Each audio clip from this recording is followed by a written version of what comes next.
Friends, KG classes में आपका स्वागत है। आज हम आपको on his blindness bye John Milton प्रस्तुत सोनेट 14 पंक्तियों की कविता में मिल्टन का ईश्वर में दृढ़ विश्वास दिखाई देता है।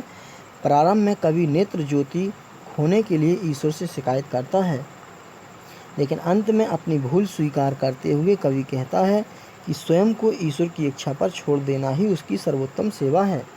कविता का हिंदी अनुवाद। Stanza first, lines 1 to 8। जब मैं कवि सोचता हूँ कि इस अंधकारपूर्ण तथा विस्तृत संसार में अपनी आधी आयु पूरी करने से पहले मेरी आँखों की ज्योति किस प्रकार चली गई तथा काव्य प्रतिभा जिसे छिपाना नैतिक मृत्यु के समान है मुझ में बेकार पड़ी है। यद्यपि मेरी आत्मा उस काव्य प्रतिभा से रचयिता भगवान की सेवा करने को आतुर है और मैं अपना सही लेखा जोखा आपके सामने प्रस्तुत करना चाहता हूँ, ताकि मृत्यु के पश्चात निर्णय के दिन ईश्वर मुझे फटकारे नहीं।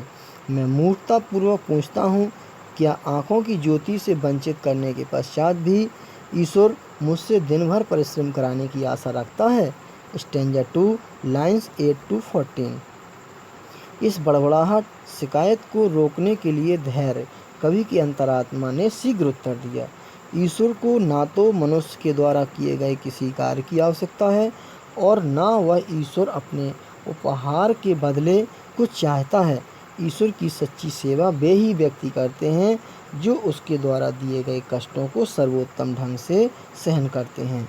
ईश्वर का राज्य शाही है, अर्थात उसकी स्थिति राजा जैसी है। उसके पास हजारों देवदूत हैं। वे उसकी आज्ञा का बिना आराम किए तुरंत पालन करने के लिए पृथ्वी तथा समुद्र में उपस्थित रहते हैं, जो स्वयं को ईश्वर की इच्छा पर छोड़ देते हैं, ईश्वर की सच्ची सेवा करते हैं। Central idea on his blindness is a personal sonnet of Milton.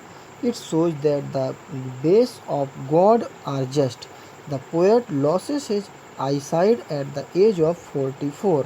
The loss of his eyesight worries him very much. He cannot use his poetic talent in the active service of God. He complains that God cannot expect any service from him when he has taken away his eyesight. Soon he realizes his mistake. He feels that God does not want any return for his gift. Thousands of angels work for him on land and ocean. The only service to God is to bear patiently all the misfortunes. Thus the complete surrender to the will of God is the best service to him. Sonnet a short poem of 14 lines, 14 पंक्तियों की लघु कविता। Poetic talent means काव्य प्रतिभा। Expect means आशा करना। Angels means देवदूत। Ocean means महासागर। Patiently means धैर्यपूर्वक। Misfortune means मुसीबत। सबमिशन मीन्स आत्मसमर्पण। विल मीन्स इच्छा। Word meaning line 1 to 6। Consider means think सोचता हूँ। लाइट मीन्स आँखों की ज्योति।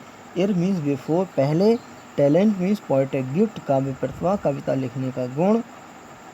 विच is dead to hide means if the poetic gift is kept hidden it is equal to moral death.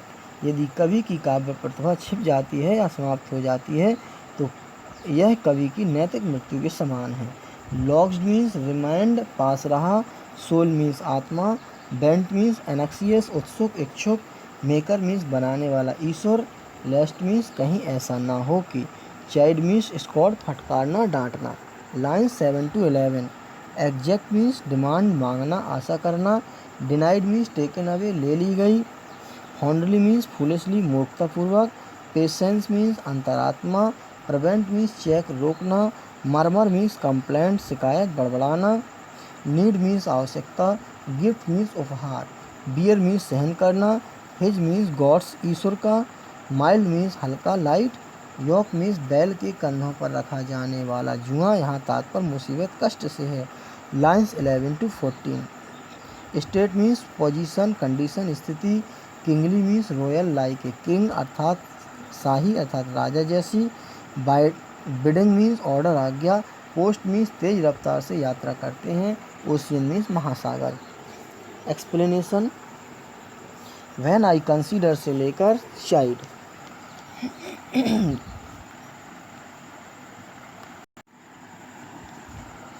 Lines 1 to 6 reference. These lines have been taken from the poem On His Blindness written by John Milton. Context: in these lines, Milton expresses his sorrow on the loss of his eyesight. This loss makes his journey of life long and tiresome. Explanation: the poet becomes blind at the age of 44. The world appears to him dark and full of troubles. God gave him the talent of composing poetry. The poet is sad because he cannot make use of this poetic gift. The poet feels that if the talent is kept hidden, it is equal to moral death. It means that the poet in him will die. So he is anxious to serve God by that talent. In this way, he will be able to present before God a true account of life on the day of judgment. Express means प्रकट करता है, आई side means आँखों की रोशनी, journey means यात्रा, टायरसम means थकाने वाली, talent means प्रतिभा, account means लेखा जोखा, एनेक्सियस मीन्स उत्सुक।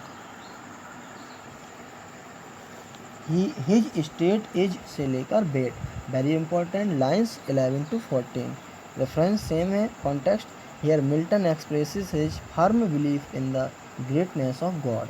Explanation: the poet feels that God is the lord of lords and kings of kings.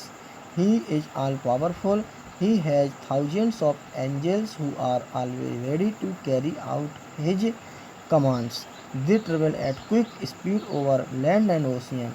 Therefore, the poet says that the only service that man can offer to God is to wait dutifully at his feet. Thus, a complete submission to the will of God is the best service served to him by man. Note: these lines show that Milton was God-minded. Second, the line "they also serve bait" has become proverbial.